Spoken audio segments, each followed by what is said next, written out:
So welcome back to the UK. Now, I've always thought of you as a British star, fundamentally, but you went off to Miami for... How many years did you live over in the States? I moved there, like, I think 8 years I've been there now. Right.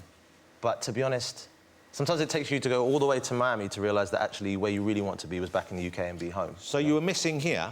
Yeah. I mean, I went out to Miami because I'd been going for, like, maybe 4 or 5 years before that. So going for, like, 2 weeks every New Year, just going with friends, having a good time. And then there was an opportunity to possibly buy a little holiday home over there.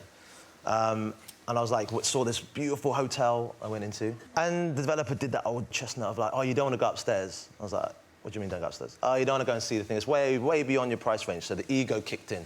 So we go upstairs and I see this beautiful apartment. I mean, it was destroyed inside because it was gutted, but the view was incredible. So you fell in love with this place. I've got a picture. I hope you don't mind. I'm going to show a picture. This is the Miami place here. You can see why Craig fell for that. That is the view. Yeah, it's a beautiful apartment. Wow. And the thing is that even though I thought that I'd be complete, you know, you go to Miami, you want to phone home and say, Mum, look, I made it, I've got the beautiful home. You thought that would be it for you? Do you know what it was? It's just that I think sometimes in life you're always thinking that the grass is greener on the other side.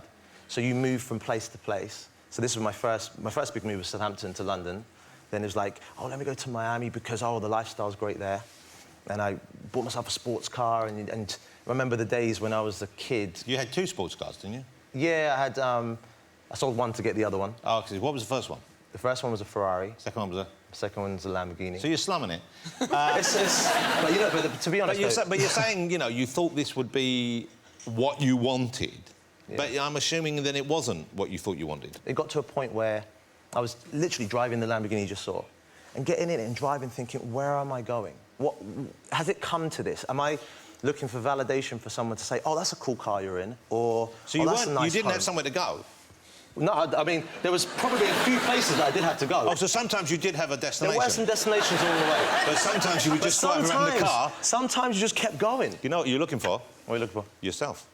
Do you know what? And the thing is, I found myself. That's the craziest thing about it. Well, this is a good end of the story, but you don't need a Lamborghini to do that. No, you know, the crazy thing, actually, is that when I was speaking to Big Nasty about the home and stuff, it's like we're sort of going into, like, sort of different directions because my thing is going in and working with new, young, fresh, up-and-coming producers and songwriters, and actually working with Big Nasty, for me, is like, it's amazing because I see his hunger and his passion.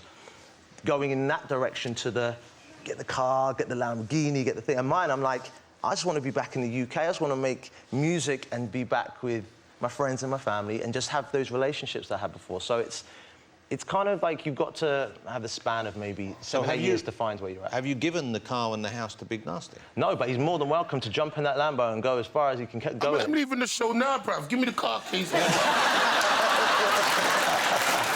then the end of this phone call, the guy goes, sorry, mate, who do you think you're talking to? And I'm like, Chris, my assistant. He goes, no, I'm Mark, I'm the dad. Wow!